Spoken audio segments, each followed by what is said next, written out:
Hello everyone, welcome back.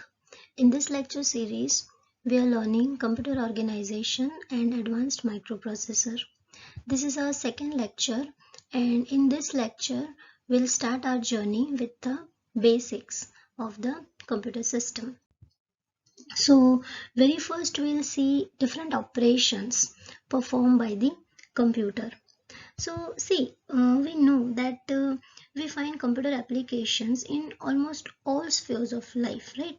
They used in almost all areas like banking, medical, factories, travels, hotels, research, communication, and so many other areas are there. So for us, it is necessary to have familiarity with the computer architecture and its organization. Sometimes you may heard that computers are known as a information processor. So similar, computers and computer processor or a information processor all are same. Normally, as we know that all computers have input devices, central processing unit and output devices. So let's see what are the different roles of input output devices and a processing unit.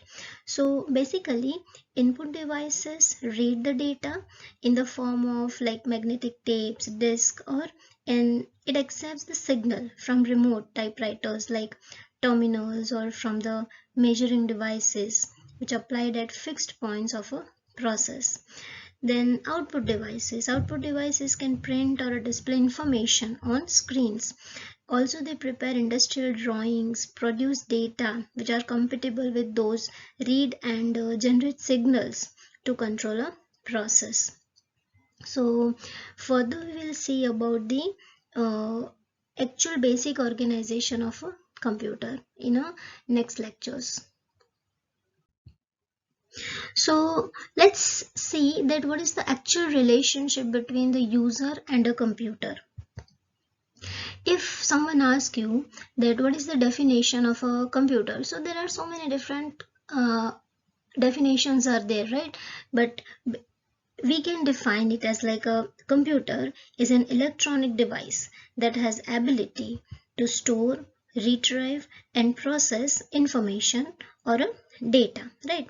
And it operates under the control of a set of instructions that is stored in its memory unit. Normally it happens. So what actually it does? So very first it accepts the data from an input device and process it into useful information and display it on its output device. If you remember in a last previous video, I gave an example of a mouse click through the mouse cursor movement, if you remember that. So basically a computer is nothing but it's a set of hardware and software that will help a user to accomplish many different everyday jobs. Hardware consists of the actual machinery. If you know, it contains actual machinery like wires, transistors and circuits which all are connected with each other. The instructions and data used in a computer to perform tasks and that we call the software. All this we will see in next coming lectures in detail. So we'll explore all the things in next topics. Now let's see the relationship between computer and a programmer. Here I would like to mention the difference between user and a programmer.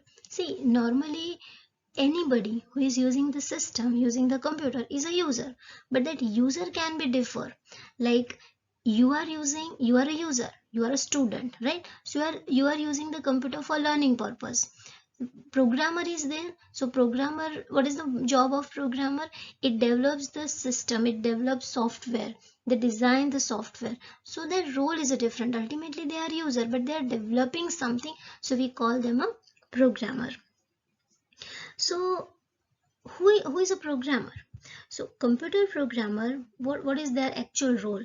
So computer programmers design software programs through building logical workflow charts, the functionality of which is translated into one of several languages that computers can understand. Here it is required to know that whatever you are developing, whatever the language you are using, whatever the software you are developing, but the language which you are using, it should be understandable by the computer, right? So we can say that what is the actual meaning or actual definition of a program. So here you can see that a program means a program is written by a programmer which is given to computer, and if the correct instruction set and data given to the computer, then it produces the correct output. It's a pure combination between the input, process and output. So we have to be very careful about these things. All these things you will learn in the C programming definitely, that what is input, what is output and what is process, right? So this is about the relationship between computer and a programmer. Now let's see some characteristics of a computer. So there are mainly 4 characteristics you can find with the computer, that is speed, reliability, accuracy and storage. So let's start with the speed. So what is actually what is the actual relationship between the speed and a computer, or how we can define the speed in term for the computer? So the computer is actually a very high speed electronic device that we know, and of course it has no feelings. It can perform actions as per the given instructions. It can do billions of actions per second, and it generates signals during the operation process. Therefore, the speed of a computer is usually measured in the megahertz. It's a unit which you need to remember, that the speed of the computer is measured in the megahertz or gigahertz. It's a unit. It means, what is the actual meaning of this speed? It means million cycle units of frequency is hertz per second, and different computers have different speed.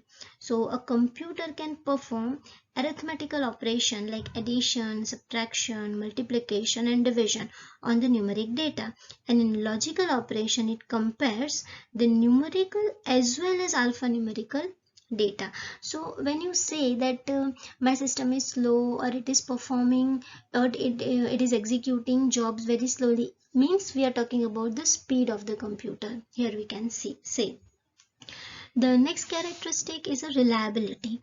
So what is the meaning of reliability? The modern computer have very low failure rate, and failures are usually due to human error, right? One way or the other.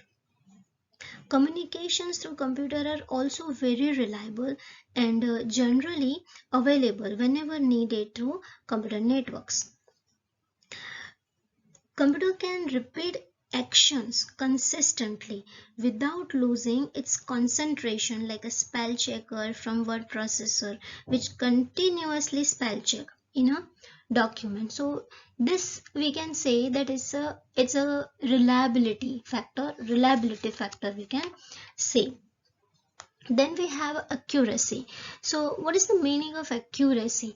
The correct and same input. It is very mandatory. Let's say suppose I am working with this one computer. I run my program and I'm getting the output, and the same code if I run on the another computer, it has to give the same output, right? So this is called the accuracy, means correct and same output every time. So a computer is a very accurate device we can say, and of course it has a high speed. If correct input data and set of instructions are given to the computer, it gives definitely a correct output result. It is for sure. So we can say that output is totally dependent on the given instructions and input data, that is fixed, right? Uh, Also we can say that computers are not only fast and consistent, but they also perform operations very accurately and precisely. Let's take an example. In manual calculations and rounding fractional values, that is value with decimal point, can change the actual result, right? So in computer, however, user can keep the accuracy and precision up to the level they desire, right? They get. A computer can continually work for hours without creating any error and performs the operations with the same accuracy as well as speed as the first one. That is for sure. The next characteristic is a storage. So there are two types of storage. One is an internal storage and the other is an external storage. So two types of memory we can say. An external memory allows a computer to permanently store large amounts of data, and common devices includes like disk driver and tape drive. The data and programs are stored on memory, can be available anytime for processing. All these things we will see in next coming lectures in very detail. Now let's see the difference between hardware and software. So how we can define the software, or what are the basic characteristics of the software. So software is that which we can feel, which we cannot feel actually. So mind it, which we cannot feel, which we cannot touch, and it is always inside the computer memory and developed using computer programming language. That language can be anything, or a software known as a computer programs.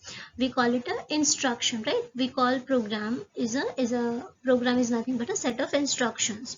So one can also say that software is a set of instructions given by the user to the computer and tells the computer to do something and how to do the given task, right? So normally it performs a specific task. We can say that some examples of a software like application softwares and system softwares. There are two types of softwares are there. uh, Two types of softwares are available. One is an application software and second is a system software. So what is application software? So application software is a user written applications and user defined programs, while system softwares are includes all the programs and software designed by the manufacturers to run the system. Like a computer system cannot run without the installation of a system software in the computer, and the example is an operating system. The next we have hardware. So we know anything which we can touch is an hardware. We can feel that hardware, right? Hardware is the physical part of computer. User can touch, see and feel the hardware. It consists of electronic circuits, boards, processors and other mechanical equipments are there, which jointly or which are used to perform various functions in the computer. We can take an example like a circuit boards, processors, keyboards, printers. All are the examples of hardware.